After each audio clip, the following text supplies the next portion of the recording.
when we were playing out there because it was loud tonight, Bruno. But 3-0 away from home. When you thought about this game tonight, was that scoreline sort of ever on the radar?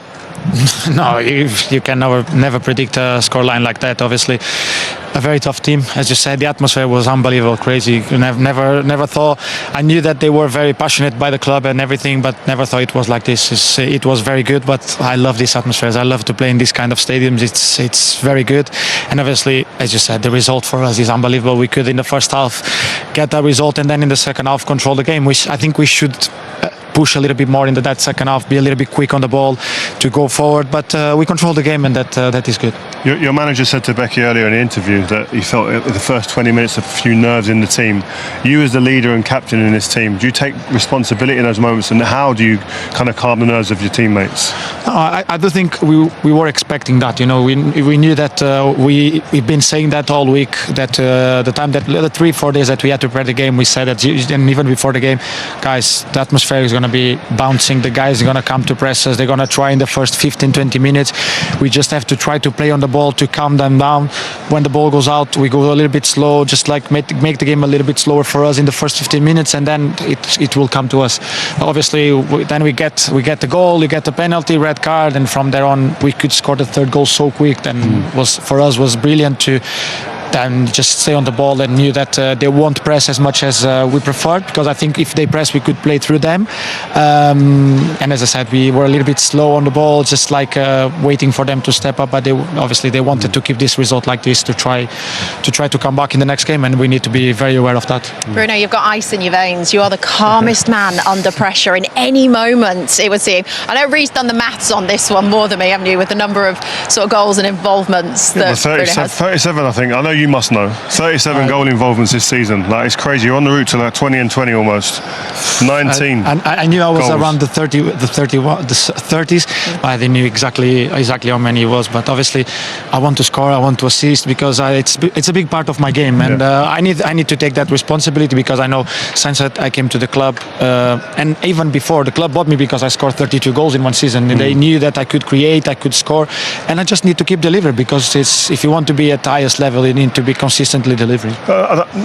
Not everyone has the broad shoulders to take that responsibility on. Is that something you've always had as a kid growing up, or is that something you developed and grown into here at Man United? I know you scored goals when you were at Sporting, but as a leader, obviously you need to grow. You need to understand where you are, the place you play for, the club you play for, and everything gets bigger. Obviously, Sporting is a massive club, but United is a global club. You know, like it's unbelievable the attention we get, the pressure we get, and everything. But it's football. It's what we love to do.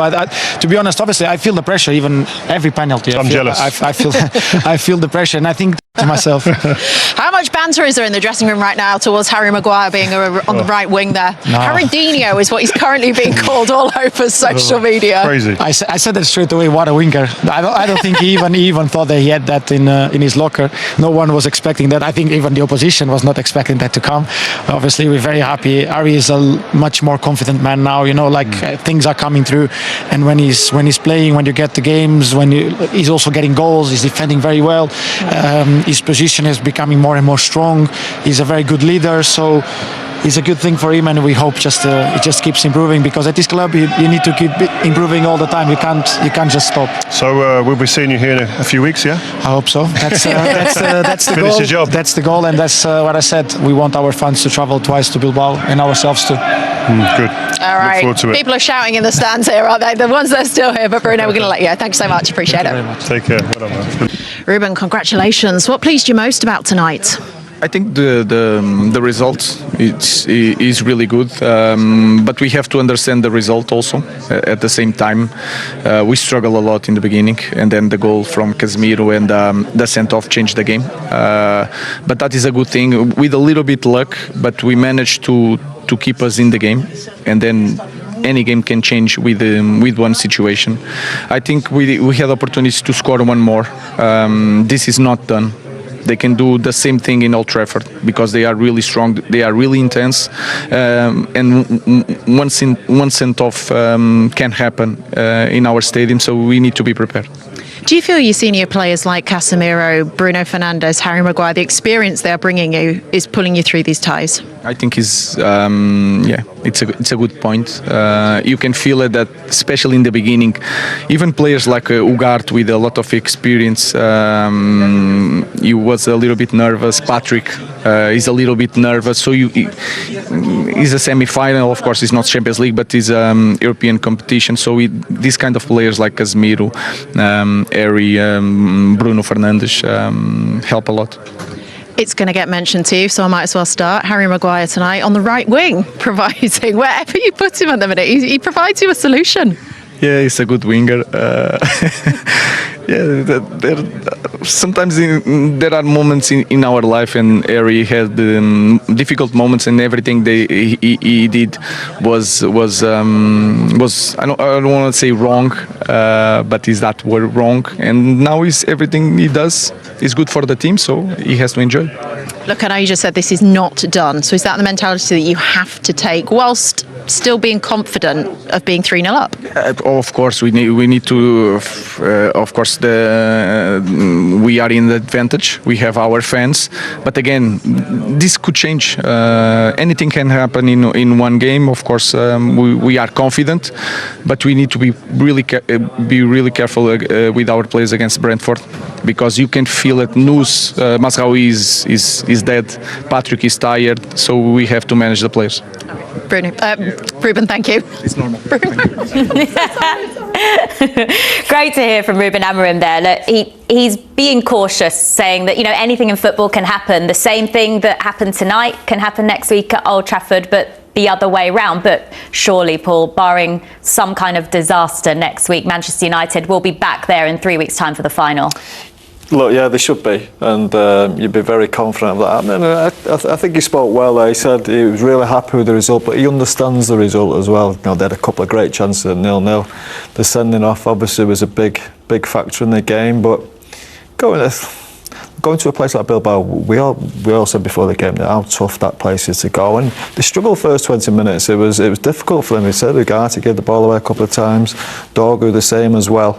But you just think at 3-0 it should be over, but it's United these days. We don't really know what we're going to get, and they have been beaten at home 3-0 by a couple of teams this year, I think. So, look, you always go into it saying it's not over, but really, us from here watching, it should be over, and I think it is. How sure is that result for you, Karen? I just want them to get through the first 20 minutes next week. Once they get through that, then I'll be happy. Because, like you said, Paul, the first 20 minutes of today's game, they have some quality. But I thought the experience, it was a classy performance on Manchester United's day. But you have to have the manager's mentality of it is only half time, because if you go in there a bit too arrogant, a bit too cocky at times, you can get found out. And these are the early chances that they'll have to be mindful of. But fingers crossed in front of Old Trafford. Fingers crossed some players are rested. You'd think they can ride this storm again like they have done today. But there's certainly threats. Yeah, look, these are two great chances. You'd expect Williams to score there, and even the second one as well. I'm not sure what Euros do. Euros has to get out much quicker to Williams, and the lad should probably score here again. I know people may give Lindelof a little bit of credit for clearing off the line, but he does go straight to him. He's got a big area to aim at, and it should have been two. But look at Old Trafford. We saw what we saw 2 weeks ago, wasn't it? So you'd expect them to have enough to handle that first 20 minutes, as Karen said. You guys are being cautious-ish. Here's a line of confidence for any Manchester United fans that just need a little bit more. 133 teams have scored 3 or more goals in the first leg of a game, and all 133 have gone on to qualify. That'll do. It's done. Let's go back over the Manchester United goals then, because they all came in the first half. Man United weathered the storm, but then Casemiro with this opener. And we heard from Harry Maguire there, Harry Dino, playing on the right wing in the build-up to this, Paul. Yeah, bit of quick feet out on the sides, another position it looks like he can play. But as the manager said, everything seems to be working for him. He had a really tough spell some time ago, and committing bodies forward, it's not something we've seen an awful lot. It's the Europa League for some reason. The shackles seem to come off, and as I say, there's 2 centre halves in the box. I think Yoro, Lindelof, the two older midfield players in the box. One of them comes off Ugarte, then Casemiro finishes it off, and Casemiro over the both legs.